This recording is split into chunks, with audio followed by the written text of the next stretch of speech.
Hello friends, आपका स्वागत है हमारे चैनल पर। मेरा नाम है ध्रुव और आप लोग देख रहे हैं द लर्नर्स कम्युनिटी। आज की वीडियो में हम लोग बात करेंगे फर्स्ट सेमेस्टर के पॉलिटिकल साइंस सब्जेक्ट के बारे में, जिसका नाम है पब्लिक एडमिनिस्ट्रेशन इन इंडिया, और ये आपके सब्जेक्ट का यूनिक पेपर कोड है।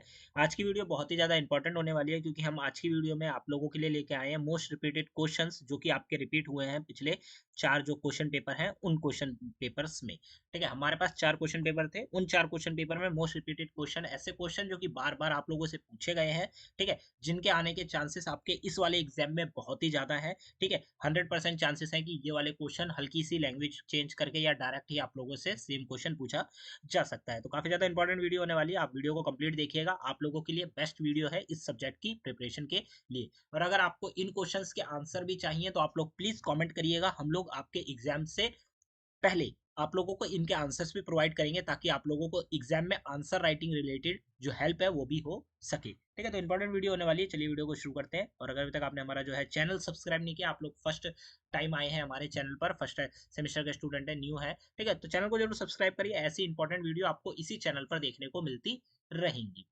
बात करें, हमारे यहाँ पे 2 से 3 सेक्शन बनाए गए हैं। सेक्शन ए में आते हैं रिपीटेड क्वेश्चन, जिनके हाई जो है प्रोबेबिलिटी है आपके एग्जाम में आने की। ठीक है, पहला जो क्वेश्चन या फिर आपके जो टॉपिक बनेगा इंपॉर्टेंट रिपीटेड, वो बनेगा आपका बजटरी प्रोसेस से। मतलब भारत का जो बजट सिस्टम है, ठीक है, जब बजट बनाया जाता है तो उसकी जो पूरी प्रोसेस होती है वो सारी चीजें, और उससे रिलेटेड क्वेश्चन आपसे इंपॉर्टेंट है, रिपीट हो सकता है। बात करें क्वेश्चन नंबर 1, जो कि पूछा गया था प्रीवियस पेपर में, यहाँ पे आप देख सकते हैं पेपर का नंबर लिखा होगा। ठीक है, ये सीरियल नंबर है आपके हर एक पेपर का, तो जिससे आप पता लगा सकते हैं कि सारे पेपर जो है अलग अलग जगहों पे है। बात करते हैं क्वेश्चन की, तो यहाँ पे आप देख सकते हैं कि पहले क्वेश्चन में पूछा गया है कि बजट के विभिन्न प्रकार क्या हैं, भारत में बजटीय प्रक्रिया के मूल्यांकन कीजिए। एक ये आता है। एक और तरीके से पूछा जाता है क्वेश्चन, भारत के बजट की प्रक्रिया के ऊपर एक निबंध लिखिए। सेम क्वेश्चन आपका बजट से रिलेटेड एक बार और पूछा जाता है, भारत में बजट बनाने की प्रक्रिया में जो विभिन्न अभिनेता है उनकी जो भूमिका है उसकी परीक्षा कीजिए। अभिनेता का मतलब वो लोग जो कि बजट बनाने में हेल्प करते हैं, जिनका रोल है बजट बनाने के प्रोसेस में। ठीक है, तो उन लोगों के बारे में आपको बताना है। और यहाँ पे एक बार और पूछा जाता है, भारत में बजट निर्माण में वित्त मंत्रालय की क्या भूमिका है, आपको ये बताना है। तो देखिए, ये वाला क्वेश्चन जो है आपका 4 बार रिपीट हो चुका है, बजट से रिलेटेड वाला, तो आपका इस बार भी पेपर में आने के इसके चांसेस हैं। क्यों? क्योंकि आपका एक तो भारत का जो बजट है वो कल आने वाला है।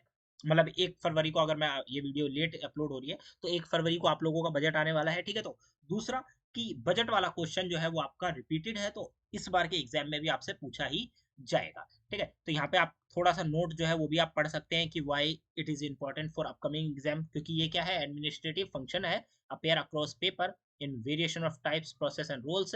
इसमें क्या होता है कि भाई सारे के सारे पेपर्स में पूछा गया है अलग अलग क्वेश्चन से।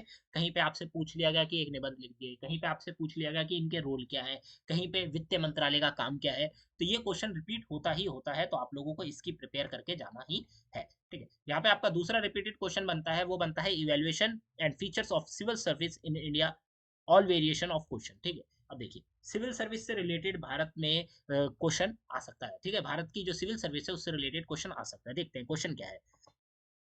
भारत में सिविल सेवाओं के विकास के ऊपर चर्चा कीजिए, एक ऐसे पूछा गया। एक बार और आया है कि भारत में स्वायत्तर सिविल सेवाओं में औपनिवेशिक विरासत के तत्व की चर्चा कीजिए। भारत में सिविल सेवाओं से संबंधित प्रमुख संवैधानिक प्रावधानों के ऊपर विस्तार से बताइए या वर्णन करिए। और स्थायी और राजनीतिक कार्यपालिका के बीच अंतर स्पष्ट कीजिए। ठीक है, तो ये जो वाला जो क्वेश्चन है, ये वाला 4 टाइम आपसे पूछा जा चुका है, सिविल सर्विस से रिलेटेड और उससे रिलेटेड जो चीजें हैं। ठीक है, जैसे कि स्थायी और राजनीतिक कार्यपालिका के बीच में क्या अंतर है। ठीक है, आपको ये बताना है। ये भी सिविल सर्विस से ही रिलेटेड कहीं ना कहीं होता है, क्योंकि सिविल सर्विस के अंतर्गत हम लोग सरकार से रिलेटेड जो काम है, ठीक है, वो सारे आ जाते हैं। तो आपका स्थायी और राजनीतिक कार्यपालिका के बीच में क्या अंतर स्पष्ट करना है, ये भी आपका सिविल सर्विस से रिलेटेड क्वेश्चन है। और सिविल सर्विस का टॉपिक आपका रिपीट हो सकता है, क्योंकि ये पिछले 4 बार भी हुआ है, तो आपका इस बार पेपर में भी आने के उसके बहुत ज्यादा चांसेस है।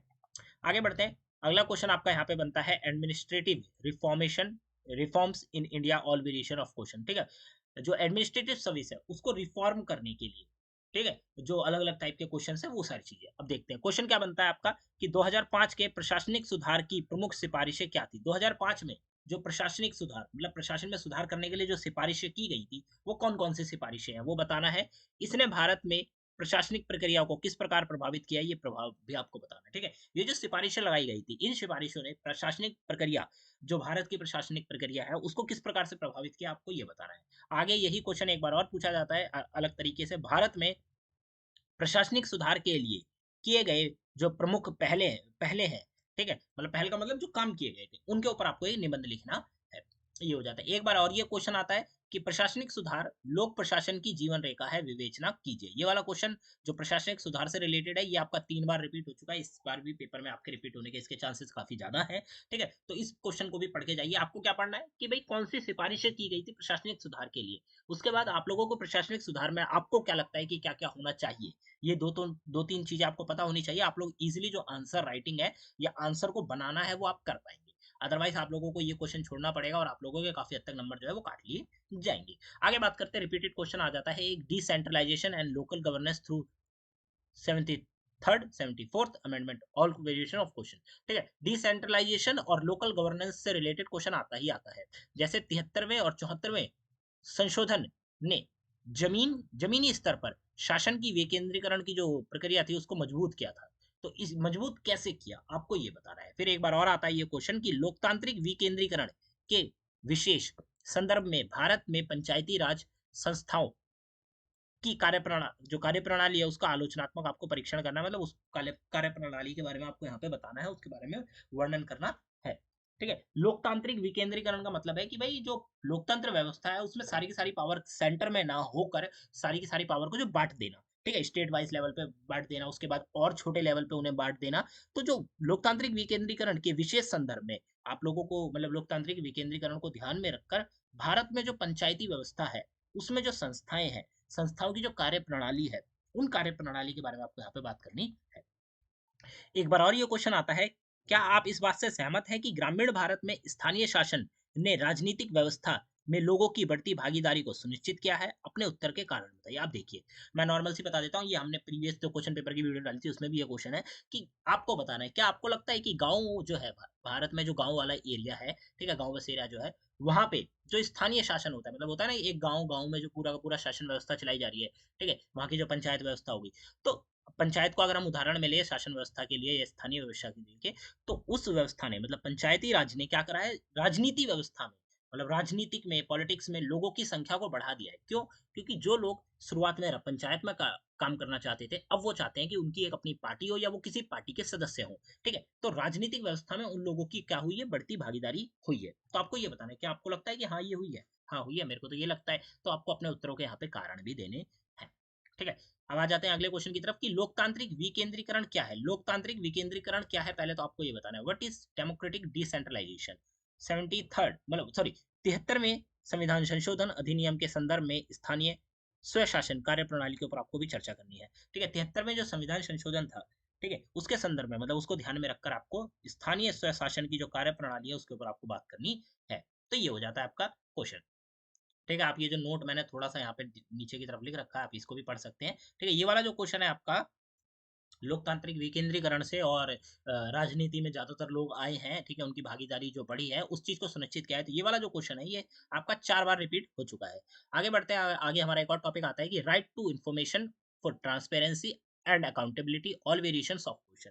ठीक है, राइट टू इन्फॉर्मेशन से रिलेटेड क्वेश्चन आपका बनेगा ही बनेगा, इस बात के आप तो चांसेस ज्यादा है। ये क्वेश्चन कम बार पूछा गया है, पर ये क्वेश्चन या तो आप लोगों का शॉर्ट नोट में और या तो आप लोगों का बिग नोट में, मतलब बड़े क्वेश्चन में पूछा जा सकता है। किस प्रकार से क्वेश्चन आएगा?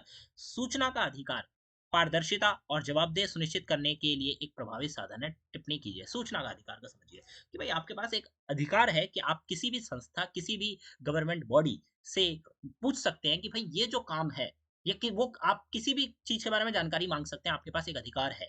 ठीक है, जैसे कि आपको लगता है कि भाई आप एमसीडी को आप एक लेटर लिखिए राइट टू इन्फॉर्मेशन के लिए, मतलब आरटीआई आप लगाइए और आप लोग एमसीडी से कुछ भी पूछ सकते हैं। ठीक है, तो ये है कि आपके पास क्या है, एक अधिकार है, किस चीज का, किसी भी सूचना का प्राप्त करने का। तो ये जो अधिकार है ये क्या करता है, ट्रांसपेरेंसी और अकाउंटेबिलिटी इन दोनों चीजों को सुनिश्चित करता है। ठीक है, सुनिश्चित करने का प्रभावी साधन है। तो इस चीज के ऊपर आपको क्या करनी है, टिप्पणी करनी है कि आपको लगता है, आपको बताना है उस बारे में कि जी हाँ भाई ये अधिकार है मेरे पास, मैं चाहूँ तो मैं किसी भी गवर्नमेंट बॉडी से उसके द्वारा किए गए काम के बारे में जानकारी प्राप्त कर सकता हूँ। ठीक है, तो ये सारी चीजें आपको यहाँ पे बतानी है। आगे बढ़ते हैं, ये वाला क्वेश्चन एक बार और आता है कि सूचना का अधिकार लोक शिकायत निवारण का एक प्रभावी साधन है। विश्लेषण कीजिए। लोक शिकायत निवारण का मतलब है कि भाई हम जिस समाज में रहते हैं वहाँ पे कई सारी प्रॉब्लमें हैं, कई सारी शिकायत है, तो उन शिकायतों का निवारण करने के लिए जो सूचना का अधिकार है वो आप लोगों का एक क्या है, प्रभावी साधन है। मतलब एक टूल है जिसका आप यूज करके आपकी जो निवारण है, समस्या है, उस चीज को सॉर्ट आउट कर सकते हैं। ठीक है, तो इस चीज के ऊपर आपको बात करनी है। आरटीआई जो है, आरटीआई से रिलेटेड क्वेश्चन आ सकता है, मैं इसको स्टार वाले मार्क में कर देता हूँ। ठीक है, इंपॉर्टेंट क्वेश्चन आप लोग इसके भी प्रिपेयर करिएगा आरटीआई से रिलेटेड। आगे बढ़ते हैं हम लोग। अगला आपका रिपीटेड क्वेश्चन बनता है, वो बनता है evaluation and models of e governance in India, all variation of questions. अब देखिए, ई गवर्नेंस से रिलेटेड आपका क्वेश्चन बन सकता है और शासन के जो विभिन्न मॉडल हैं उनसे रिलेटेड भी क्वेश्चन बन सकता है। क्वेश्चन क्या आएगा आपसे, भारत में ई गवर्नेंस के विकास का परीक्षण कीजिए, शासन के विभिन्न मॉडल जो है उनका आपको विश्लेषण करना है। यही क्वेश्चन एक बार और आता है, ई गवर्नेंस की अवधारणा और इसके लाभ का सापेक्ष में वर्णन कीजिए। आगे देखें तो ई गवर्नेंस से आप क्या समझते हैं, डिजिटल इंडिया मिशन के संदर्भ में जो इसकी चर्चा है वो आपको यहाँ पे करनी है। ठीक है, तो ई गवर्नेंस से रिलेटेड क्वेश्चन यहाँ पे 3 बार आपका रिपीट हो चुका है, तीनों बार आपका ई गवर्नेंस का टॉपिक उसमें आया है, तो इस टॉपिक को भी कवर करके जाइएगा। ठीक है, कि ई गवर्नेंस क्या होता है, किस हिसाब से चीजें चलती हैं, बाकी सारी चीजें। digital shift in administration in current repeated with evaluation and benefits, high probability tech focused questions, brief notes आ सकता है आप लोगों से। ठीक है, e governance use tech for services like online application evolving from NIC to models like G2C benefit including speed and less corruption। अब समझिए कि क्या होता है। ई गवर्नेंस का मतलब यह है कि जो काम हम लोग ऑफलाइन ऑफिस में जाकर मिलकर करते थे, अब हम वो ऑनलाइन ही पोर्टल्स पे कर सकते हैं। जस्ट लाइक कि हम लोग अपना आधार कार्ड के लिए अप्लाई कर सकते हैं, कभी होता था कि लोग लाइन में लगते थे, अप्लाई करते थे, वो सारी चीजें। ठीक है, इससे कई सारी चीजें अच्छी हुई हैं और एक चीज ये हुई है कि लेस करप्शन हो गया है और काम जो है ज्यादा हो सकता है। अब जैसे एक बंदा बैठा है वो दिन में 50 बंदे ही देखेगा, बट अगर हम ऑनलाइन पोर्टल पर अप्लाई करते हैं तो एक बार में 1 लाख बंदे भी अप्लाई कर सकते हैं। ठीक है, तो स्पीड जो है काम की ज्यादा हो चुकी है, काम करने के जो तरीके हैं वो भी बदल चुके हैं, तो ये सारी चीजें आप बता सकते हैं। अगला आपका रिपीटेड क्वेश्चन बन सकता है, importance of ethics in administration, all variation of questions. प्रशासन में नैतिकता के महत्व के ऊपर आपको निबंध लिखने के लिए कहा जा सकता है। ये क्वेश्चन 2 बार रिपीटेड है, तो हम कह सकते हैं कि इसके थोड़े कम चांसेस हैं।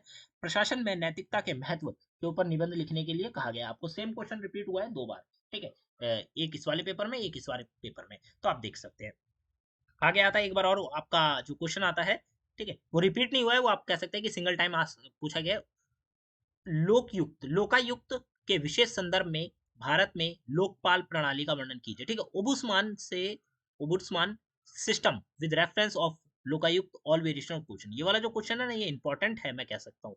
ठीक है, रिपीट नहीं हुआ है बट इंपॉर्टेंट है, इसको भी आप पढ़ के जाइएगा। ये आपकी बेसिक जानकारी के लिए भी है और ये आपके नॉलेज के लिए भी अच्छा क्वेश्चन है कि ओबुस्मान सिस्टम से रिलेटेड। ठीक है, इसमें क्या होता है कि भाई देखिए, गवर्नमेंट ने एक ऑफिस बना रखा है जिसको हम ये कह सकते हैं कि भाई लोकायुक्त। ठीक है, लोकायुक्त के विशेष संदर्भ में भारत में जो लोकपाल प्रणाली है उसको बनाया गया है। इसका क्या मतलब कि देखिए, कई ऐसे काम होते हैं, भाई मेरे को कुछ अप्लाई करना है, मैंने उसे अप्लाई करा, पर कई दिन हो गए मेरे को वहां से कुछ रिवर्ट नहीं मिला। ठीक है, रिवर्ट का मतलब भाई मैंने किसी ऑफिस में अपने काम के लिए अप्लाई करा है, काम का मतलब भाई मैंने कोई डॉक्यूमेंट बनवाने के लिए अप्लाई करा, बहुत दिन हो गए मेरे को नहीं मिला, मैंने सब कुछ चीजें कर दी, मैंने एक आरटीआई फाइल करी, फिर भी मेरे को जानकारी नहीं दे रहे वो लोग कि भाई मेरा काम कहाँ फंसा हुआ है। तो आखिर में मैं उबुस्मान में क्या करूंगा, एक एप्लीकेशन डालूंगा और ऊपर से उन लोगों के ऊपर दबाव पड़ेगा कि भाई ये जो व्यक्ति है इसका ये काम कहाँ फंसा पड़ा है, इसको प्रॉपर इन्फॉर्मेशन दी जाए। ठीक है, तो ये हो जाता है, तो ये सिस्टम का वर्क है। ठीक है, तो ये जो ओबुस्मान बनाया गया है, ये बनाया गया है इसी काम के लिए कि अगर आपकी कोई नहीं सुन रहा तो अंत में आप यहाँ पे एक बार अप्लाई करिए। ठीक है, आप बताइए कि आपका किस आपने आपने किस डिपार्टमेंट में अप्लाई करा था फॉर्म के लिए, या फिर किस डिपार्टमेंट में आपने कोई एप्लीकेशन डाली है, आपको डिटेल नहीं मिल रही है, फिर ये आपको बता के देगा। ठीक है, तो ये हो जाता है, but grouped with anti corruption theme like RTI for potential. ठीक है, अगर आपसे आरटीआई से काम नहीं हो रहा, आपने आरटीआई की एप्लीकेशन डाली, किसी जानकारी को प्राप्त करने के लिए आपको नहीं मिल रही वो जानकारी, तो आप यहाँ पे एप्लीकेशन डाल सकते हैं। ठीक है, तो ये हो जाता है। फिर आगे आपका एक और क्वेश्चन आता है, social rights through public policy like right to food and employment, all variation of question. देखिए, एक बार और आता है कि खाद्य सुरक्षा का अधिकार और रोजगार का अधिकार के विशेष संदर्भ में सक्रिय सार्वजनिक नीति के माध्यम से समक्ष सामाजिक अधिकारों का परीक्षण कीजिए। एक ये वाला क्वेश्चन, और एक बार और आ जाता है कि ग्रामीण भारत में बेरोजगारी को दूर करने में मनरेगा की मुख्य भूमिका निभाई है, व्याख्या कीजिए। मनरेगा वाला जो क्वेश्चन है, मैं बता रहा हूँ, मनरेगा वाला क्वेश्चन आपका इंपॉर्टेंट है, इसको पढ़ के जाइएगा। ठीक है, मनरेगा वाला जो क्वेश्चन है इसको आप पढ़ के जाइए, क्योंकि ये रिपीटेड भी हो चुका है। ठीक है, और आप लोगों के लिए हेल्पफुल भी रहेगा। आगे बढ़ते हैं। आपका एक और रिपीटेड क्वेश्चन आता है नागरिक चार्टर के बारे में या सिटीजन चार्टर के बारे में। ये आपका शॉर्ट नोट बेस्ड क्वेश्चन है, ठीक है। शॉर्ट नोट का मतलब कि आपको संक्षिप्त टिप्पणी में लिखने को कहा जा सकता है। फिर आगे शॉर्ट नोट का एक और क्वेश्चन आता है जो कि है शिक्षा का अधिकार। 2 बार शिक्षा का अधिकार का शॉर्ट नोट में पूछा गया है और एक बार बड़े में पूछा गया है। बड़े में क्या पूछा गया है कि सामाजिक कल्याण के साधन के रूप में शिक्षा के अधिकार का आलोचनात्मक परीक्षण कीजिए। मतलब शिक्षा का अधिकार वाला जो क्वेश्चन है 3 बार आपका रिपीटेड हो चुका है प्रीवियस एग्जाम्स में। आगे बढ़ते हैं। डिजिटल इंडिया मिशन से रिलेटेड क्वेश्चन आपका आ चुका है। फिर डिजिटल इंडिया मिशन पर एक निबंध लिखिए, तो ये क्वेश्चन आपका रिपीट हो चुका है, ठीक है। आगे बढ़ते हैं कि राष्ट्रीय स्वास्थ्य मिशन, राष्ट्रीय स्वास्थ्य मिशन, राष्ट्रीय स्वास्थ्य मिशन, ये वाला जो टॉपिक है ये 3 बार रिपीट हो चुका है आप लोगों के लिए, ठीक है। और तीनों बार ये आपका जो एक प्रकार से कह सकते हैं कि शॉर्ट नोट बेस्ड क्वेश्चन है, क्योंकि क्वेश्चन नंबर 10 में पूछा गया है और क्वेश्चन नंबर 10 आपका शॉर्ट नोट वाला क्वेश्चन है। आगे बढ़ते हैं। एक और रिपीटेड क्वेश्चन आता है शून्य आधारित बजट, जीरो बेस बजटिंग। ये सेम टॉपिक के ऊपर क्वेश्चन है, 2 बार रिपीट हो चुके हैं, ठीक है। तो शून्य आधारित बजट या फिर शून्य बेस बजटिंग आपको पढ़ के जाना होगा। और फिर नॉन रिपीटेड में आ जाते हैं ऐसे क्वेश्चन जो कि रिपीट नहीं हुए बट वन टाइम में आपसे पूछे गए हैं। तो आप में कैबिनेट सचिवालय या फिर जीरोलिस्ट बनाम स्पेशलिस्ट जो है, जनरलिस्ट बनाम स्पेशलिस्ट, ये वाले क्वेश्चन आपके रिपीटेड क्वेश्चन नहीं है बट ये वाले टॉपिक इंपॉर्टेंट है आप लोगों के लिए। और आखिर में आता है आपका सेक्शन बी, मतलब बी तो नॉन रिपीटेड क्वेश्चन का हमने कवर कर दिया। सेक्शन सी आता है। यहाँ पे आप देख सकते हैं कि हमने बताया है कि कौन से टॉपिक सबसे ज्यादा इंपॉर्टेंट है, उसके बाद कम इंपॉर्टेंट कौन से टॉपिक है और उसके बाद सबसे इंपॉर्टेंट टॉपिक्स कौन से, तो इनको देख लेते हैं। सबसे पहले आते हैं आपके वेरी हाई प्रायोरिटी, ऐसे क्वेश्चन जो कि 3 या 3 से ज्यादा बार पूछे गए हैं, ठीक है। भारत में बजटीय प्रक्रिया के बारे में और उसके प्रकार, भारत में सिविल सेवाओं के विकास की विशेषताएं पूछी गई हैं। 73वें और 74वें संशोधन के माध्यम से विकेंद्रीकरण, जो डिसेंट्रलाइजेशन का प्रोसेस है और स्थानीय शासन है, उससे रिलेटेड क्वेश्चन आया है। भारत में ई गवर्नेंस के विकास और मॉडल के बारे में क्वेश्चन आ चुका है आपका 3 बार से ज्यादा। शिक्षा का अधिकार और संक्षिप्त टिप्पणी आपको पढ़ के जाना है। डिजिटल इंडिया मिशन और संक्षिप्त टिप्पणी आपको पढ़ के जाना है। राष्ट्रीय स्वास्थ्य मिशन पर संक्षिप्त टिप्पणी आपको पढ़ के जानी है और भारत में प्रशासनिक सुधार से रिलेटेड आपको चीजें पढ़ के जानी है। अब ऐसे क्वेश्चन जो कि 2 बार रिपीट हुए हैं, ठीक है। पारदर्शिता और जवाबदेही के लिए सूचना का जो अधिकार है आपका, वो प्रशासन की नैतिकता, प्रशासन में नैतिकता का महत्व, खाद्य और रोजगार जैसे जो सामाजिक अधिकार है सार्वजनिक नीति के माध्यम से वो, नागरिक चार्टर पर संक्षिप्त टिप्पणी, शून्य आधारित बजट पर संक्षिप्त टिप्पणी, ये हो जाता है। फिर आखिर आखिर में आते हैं आपके ऐसे टॉपिक जो कि एक ही बार आए हैं, जैसे लोकायुक्त संदर्भ में लोकपाल प्रणाली, कैबिनेट सचिवालय और साम्यवादी बनाम विशेषज्ञ, ठीक है। तो ये वो सारे के सारे इंपॉर्टेंट चीजें हैं जो कि मैंने आपको यहाँ पे बताई है। एक एक क्वेश्चन इंपॉर्टेंट है आप लोगों के लिए, एक एक रिपीटेड क्वेश्चन, एक एक इंपॉर्टेंट टॉपिक आप लोगों के लिए इंपॉर्टेंट है, ठीक है। तो इन चीजों को आप लोग कवर करके जाइए एग्जाम से पहले, आप लोगों का एग्जाम बहुत अच्छा जाएगा, बहुत बेस्ट जाएगा, ठीक है। और अगर आप लोगों को यहाँ तक आ चुके हैं वीडियो में, अगर आप लोगों को कोई आंसर समझ में नहीं आ रहा, आप लोगों को इसके परफेक्ट आंसर चाहिए, तो प्लीज कॉमेंट करिएगा। हम लोग इसकी कंप्लीट पीडीएफ बनाकर आप लोगों को एक्सप्लेनेशन भी प्रोवाइड करेंगे एग्जाम से पहले, ताकि आप लोग एग्जाम के लिए बेस्ट प्रिपरेशन कर कर जाए। आप लोग हमारे साथ जुड़ सकते हैं इंस्टाग्राम पे, ये वाला अभी इंस्टाग्राम हमारा काम नहीं है, ठीक है। आपको डिस्क्रिप्शन बॉक्स में दी गई लिंक से मिल जाएगा इंस्टाग्राम, आप जाके चेक कर सकते हैं, ठीक है। आप लोग हमारे साथ टेलीग्राम पे 2 जगह जुड़ सकते हैं, ग्रुप और हमारा जो चैनल है वहाँ पे। और उसके बाद यूट्यूब को सब्सक्राइब करिए और नोट्स इस सब्जेक्ट के डिस्क्रिप्शन बॉक्स में देखने को मिल जाएंगे, चेक जरूर करिएगा। और हमारा ऐप जिसका नाम है the learners community DUSOL, app के ऊपर आपको कॉलेज के रिसोर्सेज सब कुछ देखने को मिलेगा, तो जाइए चेकआउट करिए। मिलते हैं अगली वीडियो में। Thanks for visiting on my channel guys.